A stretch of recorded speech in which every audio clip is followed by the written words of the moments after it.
All right, welcome to The Explainer. Today we are diving headfirst into this incredible story of survival and some pretty dark magic. It's all coming straight from the Chronicle of the Gnoll's Bane.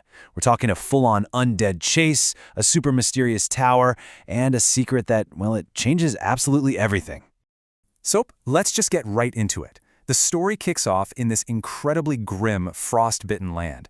And like the quote says, our heroes, they know what's waiting for them under all that snow. But here's the thing. Turning back? Not an option. They've got to press on, right into what's essentially a graveyard of ash and bone. And wouldn't you know it, the second they commit, the trap just springs. I mean, the moment their cart and horses roll into this clearing, the frozen ground just erupts with the nightmare they knew was coming. Yeah, it is an absolute explosion of bone and just pure malice. They aren't just attacked, They are swarmed from every single direction. It forces them into this desperate, chaotic race for their lives across this cursed ground. And then, disaster almost strikes. These bony fingers literally reach up and grab onto Cedric's horse, start pulling it down. For this heart-stopping second, it really looks like he's done for, completely overwhelmed.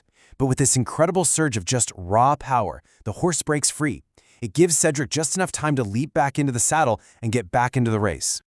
Okay, so this is where things get really interesting. This isn't just some mindless horde of skeletons. The ones chasing from behind, they're suddenly joined by a new wave that bursts out of the ground in front of them. It's a classic pincer move. They're being herded, trapped by something with a brain. So now they're pinned, their path is totally blocked, and they are flat out of options. So from the back of the cart, the sorcerer, Calypso, she leans out. She knows exactly what she has to do. And with just a few words, she unleashes the very last of her most devastating power. And wow, does this show you how the tide of a battle can turn in a single fiery moment? That wall of bone, it's just incinerated. We're talking reduced to ash and splinters. The path is clear, and the party just barrels right through the flames, escaping the clearing just in the nick of time. So they made it. They're through the trees, hearts are just pounding in their chests, but just as they start to catch their breath, all that chaos behind them, it just stops. A sudden, totally unnatural quiet just falls over the entire forest. Right, and this is the key detail here. The undead don't just give up. They freeze, like mid-stride, and then just silently sink back into the earth. This wasn't a retreat because they were beaten. It was a recall, like someone somewhere just flipped a switch. And it's only in that eerie silence that they finally spot it. Rising up above the trees, there's this single, ancient stone tower. And at the very top, a single window is glowing with this faint purple light. This has to be it. This has to be where they're heading. But of course, getting inside is not going to be that simple. First off, the door is magically hidden, and when they finally find it, their first attempt to open it triggers this massive lightning trap that just blasts Cedric backward. So learning their lesson, they try something else, a spectral mage hand. It triggers the trap, takes the hit, and finally, the door creaks open. And the second they step inside, they are face to face with something that just shouldn't be possible. The room is enormous, a massive chamber that could not possibly fit inside that skinny little tower they just saw from the outside. It's a dead giveaway that some seriously powerful spatial magic is at play here, warping reality itself. Okay, so they start moving in, real cautious. They spot these weird, spiny, demonic things patrolling the lower levels. They use a bit of clever magic to create a distraction, manage to slip right past the guards, and then they start climbing, heading straight for that spire and that eerie purple glow. And at the very top, they walk into a truly horrifying scene. There's this monstrous green hag, and she's in the middle of some dark ritual over a small, bound child.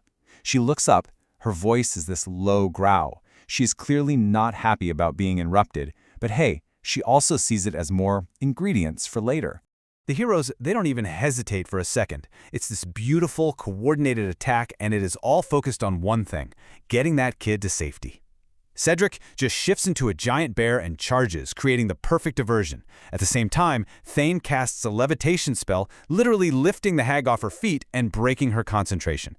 In that single moment, Bear Cedric snatches the boy and pulls him clear of the whole mess. Okay, so the child is safe. Now the party can just unleash everything they've got.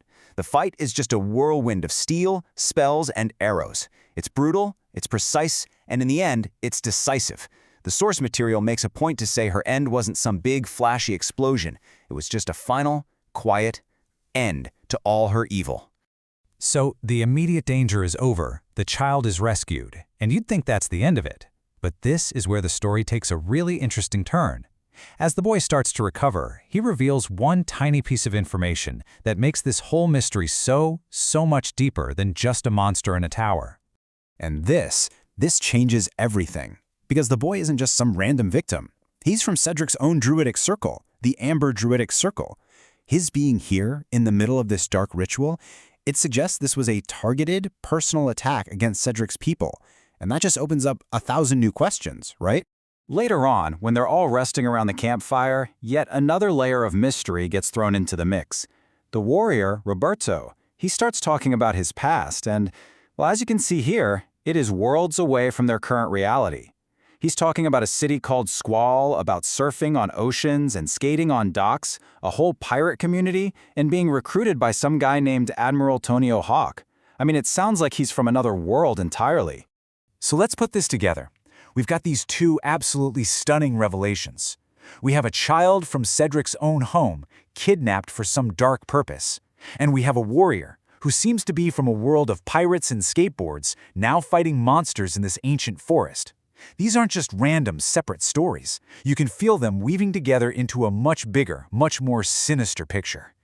So the big takeaway here is pretty profound, really. All these events they're going through, the undead, the hag, the abducted kid, they aren't just random acts of evil. Nope, they are symptoms of something way bigger. Some intelligent force isn't just haunting this forest, it's actively manipulating it, shaping it for some unknown, and probably not very good purpose. And that is exactly where this part of the chronicle leaves us, right on the edge of a much deeper conspiracy. The hag is gone, yeah? But the true nature of the enemy, that's only just started to show itself. And it all boils down to this one chilling question that's now driving the entire story forward.